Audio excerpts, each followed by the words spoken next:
Shalom dan puji Tuhan saudara atas kebaikan Tuhan pada setiap kita, sehingga pagi ini dengan izinnya kita boleh bangun dengan tubuh badan yang sehat, pikiran cergas dan semangat yang berkobar-kobar untuk melayani Tuhan. Untuk memulai renungan kita, mari kita tunduk kepala dan kita berdoa. Bapa di surga, terima kasih atas kebaikan-Mu karena bersama dengan kami sementara kami mendengar dan mempelajari firman Tuhan. Dalam nama Yesus kami berdoa. Amin. Saudara dan saudari yang dikasihi dalam Kristus, tajuk renungan pagi kita pada pagi ini ialah kata-kata jangan melebih-lebih. Mengapa? Dan bagaimana supaya tidak melebih-lebih? Firman Tuhan di dalam Kolose 4 ayat 6 berkata, "Hendaklah kata-katamu senantiasa penuh kasih, jangan hambar, sehingga kamu tahu bagaimana kamu harus memberi jawab kepada setiap orang." Saudara, jika kita membaca bacaan kita hari ini di dalam buku Kolose, pasal yang keempat dari ayat yang pertama sehingga ayat yang keenam, ini merupakan salah satu kandungan surat Paulus kepada jemaat di Kolose. Paulus memberi nasihat kepada mereka supaya memperhatikan gaya hidup mereka. Ada sebuah ilustrasi. Ada seorang ibu tawar-menawar harga buah duku langsat di pasar. Ketika penjual menyebut harganya per kilogram, si ibu langsung berkata, "Ai, duku langsat hitam-hitam seperti ini pun masih mahalkah?" Si penjual terdiam sejenak.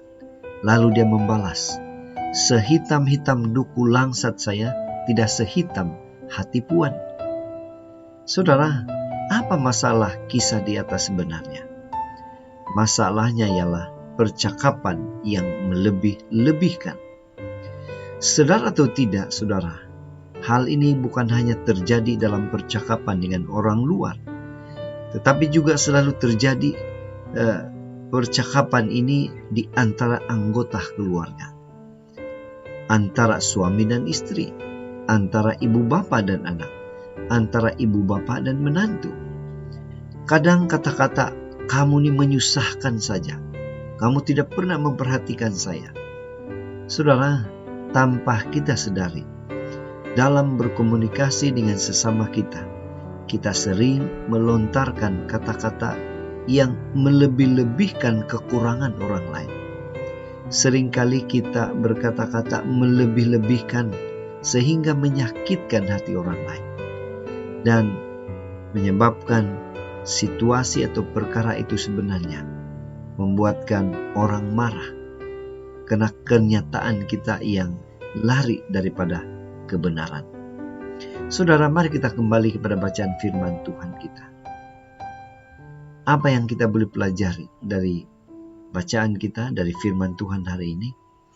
Apa pengajaran kisah ini untuk kita?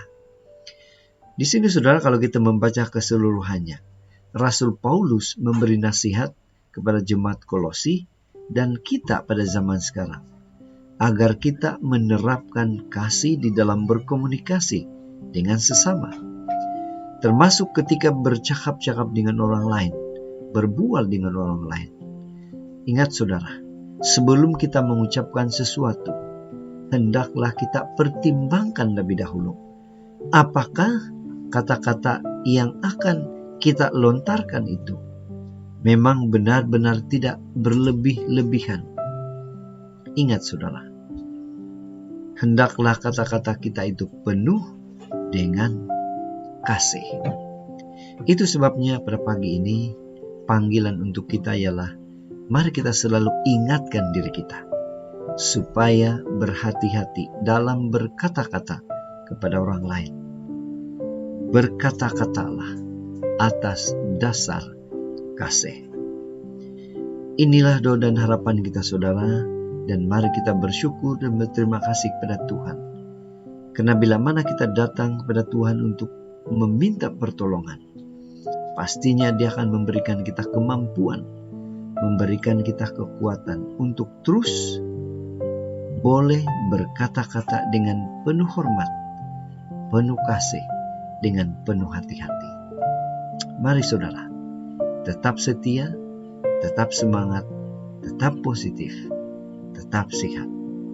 Tuhan memberkati. Mari kita berdoa. Bapa Surgawi, terima kasih karena Tuhan begitu baik. Memberikan pengertian kepada kami daripada renungan pada pagi ini, sehingga itu boleh membentuk pribadi kami, membentuk kami menjadi anak-anak Tuhan yang boleh memberikan kata-kata yang mendorong, kata-kata yang menguatkan, bukan kata-kata yang menjatuhkan. Terima kasih Tuhan sudah mendengar menjawab doa kami. Dalam nama Yesus kami berdoa. Amin.